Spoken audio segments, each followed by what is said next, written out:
بسم الله الرحمن الرحیم. السلام علیکم ورحمت الله وبرکاتو. په دې ویډیو کې تاسو ته په خوب کې د آینه یا شیشه کتلو تعبیر وایم. درته شیشه یا آینه په خوب کې وکتل شي نو څه تعبیر لري؟ دا عادي حالت کې چې کله آینې ته خوب کې ګوري نو ښه اخلاق ستا په ښه اخلاقو باندې دلالت کوي، د بخت نږدېوالي باندې هم تعبیر کیږي او نیک ملګرو باندې هم تعبیر کیږي. ځکه آینه څه ده، حدیث شریف کې راځي چې د یو مسلمان د بل مسلمان لپاره داسې ده لکه آینه. نو په دې کې عیبونه سړي ته ښکاري، صفتونه هم سړي ته ښکاري او تشویق کېږي هم ښه کارونو ته. څه کله ښه آینه کې ته ګورې او ښه نه ښکارې نو دا لږ بد ملګرو باندې تعبیر کېږي یا بدګماني باندې تعبیر کېږي، لږ مشکلاتو باندې تعبیر کېږي او مایوسي او شکونه. څه کله ته په آینه کې وګورې د خوب کې څه ته ښه نه ښکارې، یعنې څېرې ته دې وګورې ښه نه ښکارې.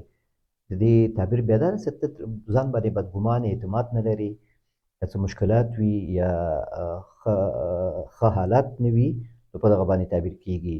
بیا څه کله مسافر د آینې ته ګوري په خوب کې، دا هدف ته رسېدلو باندې تعبیر کېږي او مالي حالت ښه کېدلو باندې تعبیر کېږي او نیک ملګرو باندې تعبیر کېږي.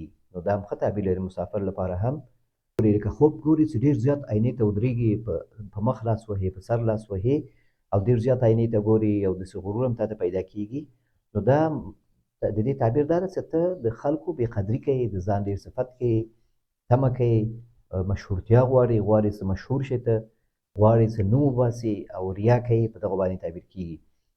او په دې کې بیا امام صادق رضی الله عنه هغه ډېر ښه تعبیر لري. هغه وایي چې کله انسان په آینه کې ګوري خوب کې نو دا ښه شخصیت باندې تعبیر کېږي چې ستا ښه شخصیت ده، پراخ زړه لرې او خلکو سره مینه لري او نیک نوم او نشان لري. او همداسې ابن سیرین، دا نور تعبیرونه د ابن سیرین رحمت الله علیه ده. بل څه کله ښځه آینې ته وګوري، ښځه، نو دا په دې باندې تعبیر کېږي چې دا کېدای شي د سره څوک حسد کوي، خپل نعمتونه خلکو ته یادوي او یا کېدای شي نظر سي، نو خپل کوشش دې وکړي چې خپل هغه پرده وکړي او ډېر خپل نعمتونه هر چاته یاد نه کړي چې نظر نه شي یا حسد ورسره څوک پیدا نه کړي، بدنیتي څوک ورسره پیدا نه کړي. بل څه کله یو پیغله هغه په آینه کې وګوري نو دا دغه په ښه اخلاقو باندې تعبیر کېږي، ښه صحت او ښه بخت، دینداري باندې تعبیر کېږي او ښه راتلونکی او د هدف او یا مراد ته رسېدلو باندې تعبیر کېږي. حامله ښځه که ماشوم لري هغه څه کله په آینه کې ځان وګوري په خوب کې دا هم په دې باندې تعبیر کېږي انشاءالله دا حمل آسان ده او زر کېږي او آسان کېږي او صحت به یې ښیي او خپل لکه په آینه کې دی ګوري نو یو بل کس د خپل ځان هلته ګوري، معنا داسې همدغسې انشاءالله د حملې سرته رسېږي او د ماشوم چې دغه په خیر سره پیدا کېږي. یا څوک چې بندي وي، محبوس وي، جیل کې وي او هغه خوب کې وګورو آینه یا شیشه، د ده په ازادي باندې تعبیر کېږي، د ده په ملګرو سره یو ځای کېدلو باندې تعبیر کېږي او آسانیان یې راتګ باندې تعبیر کېږي.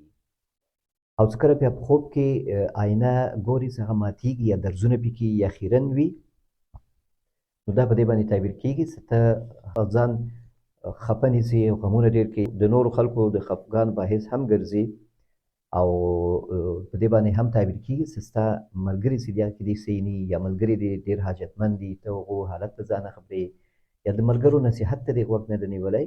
نو دغه د آینې یا شیشې په خوب کې کتلو تعبیر چې ما تاسو ته یو څو مهم تعبیرونه بیان کړه. نو هر حالت د هر چا مطابق بیا چې کله خوب کې وکتل شي تعبیر جدا کېدلی شي. نو په همدې رابطه باندې مسافر یم وای، کور ته لاړ شم، آینه کې وګورم په ږیره مې څو سپین ویښته وي نو دا خوب ډېر ښه خوب دی، الله یې درته ښه کړي. ته مسافر یې او بیا ګورې ځان ګورې په کور کې او بیا ګورې په آینه کې ګورې، آینه هم ښه تعبیر لري او بیا سپین ویښته په ږیره دی، دا هم ښه تعبیر لري. آینه خو مراد همدغسې ما مخکې تعبیر کړه چې دا هدف ته رسېدل دي انشاءالله، آساني راتګ د هدف ته رسېږي مسافر لپاره آینه وګوري خوب کې. او دا سپین ویښته چې دي په ږیره دي یو دانې او څو دانې نو دا په عزت باندې تعبیر کېږي، په اوږد عمر باندې تعبیر کېږي، په زیاته تجربه باندې تعبیر کېږي. د ږیره سپینېدل په خوب کې دا ډېر ښه تعبیر لري. په دې باندې تعبیر کېږي چې مالي حالت دې ښه کېږي انشاءالله او تجربه، ښه اخلاق لرې او الله تعالی عزت درکوي او اوږد عمر دې نصیب کوي درته.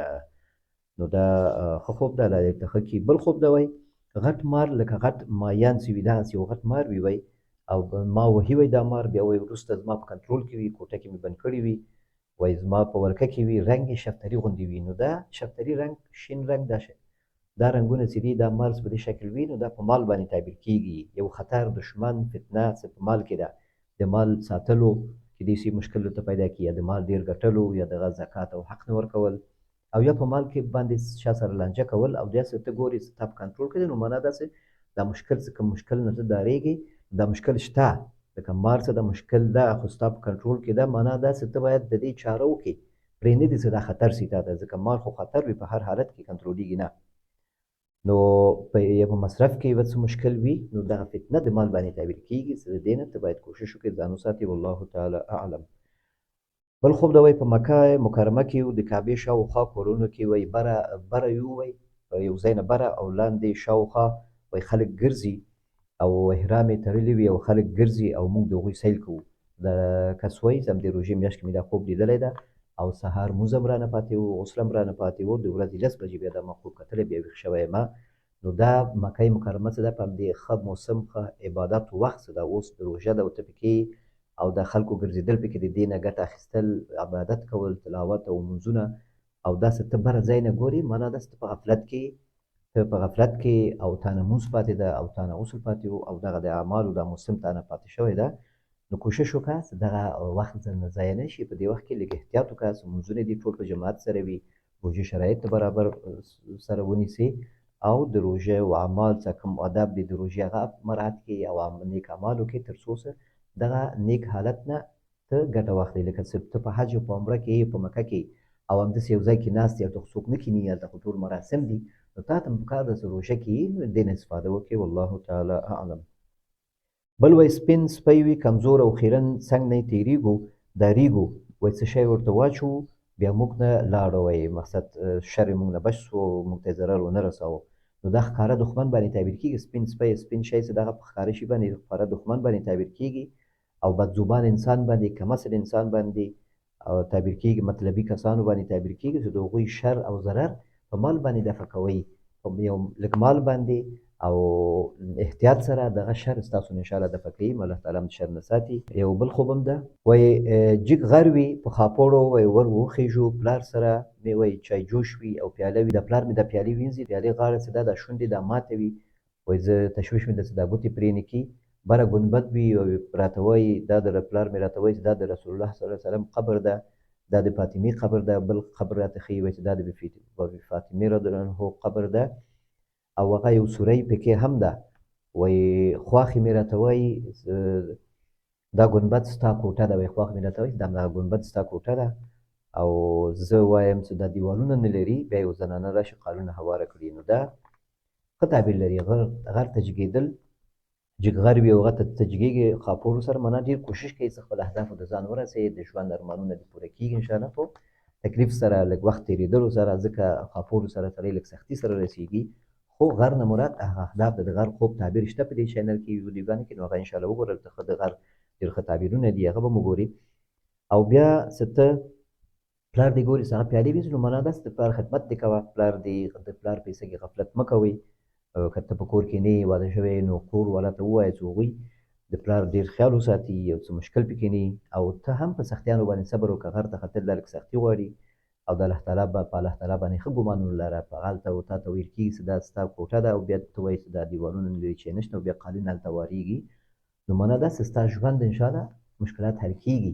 دا قالین نه مراد خاوند هم کېدلی شي، فرش د قالین دا په ښځه او په خاوند باندې تعبیر کېږي او وارول یې معنا یو بل ته موتی کېږي چې مشکلات هم وي انشاءالله هغه رفع کېږي. نو بې ځایه تمې مه کوه او بې ځایه شکایت مه کوه، نو مشکلات رفع کېږي. الله تعالی مشکلات حل لره، مشکلات د الله تعالی موږ ټول وساتي. الله تعالی دې وکړي چې تاسو خپل د خوب تعبیر واورئ او ماته بیا اطمینان راکړئ، کمنټ کې دلته اطمینان ماته راکړئ، یو د ویډیوګانې لایک کړئ، شیر یې کړئ، چینل سبسکرایب کړئ. یا 80% کسان چې دا چینل زما ګوري ویډیوګانې هغوی دا چینل سبسکرایب کړی نه وي، اشتراک یې پرې نه وي کړی، نو تاسو پېژندل کېږئ نه. دلته دا چینل سبسکرایب کړئ، ویډیوګانو یو بل سره شیر کړئ، یو چا مشکل حل کېږي، د چا خوب تعبیرېږي، نو تاسو ته انشاءالله اجر ده. د روژې مبارکه میاشت د الله تعالی اعمال په خپل دربار کې قبول او منظور وګرځوه او الله تعالی د روزې د پوره نیولو شرایطو سره توفیق موږ ته ادا کړي او په دې کې کوم خیر او برکت د الله تعالی د موږ ټول ته نصیب کړي. الله تعالی د مریضانو ته شفای کامل نصیب کړي او مشکلات وي، مسافر وي، تکلیف وي، کورنۍ مشکلات وي، الله تعالی دا ټول حل لري. الله تعالی حفاظت وکړه. نو تر آینده ویډیو پورې تاسو په الله سپارم. السلام علیکم ورحمة الله وبرکاته.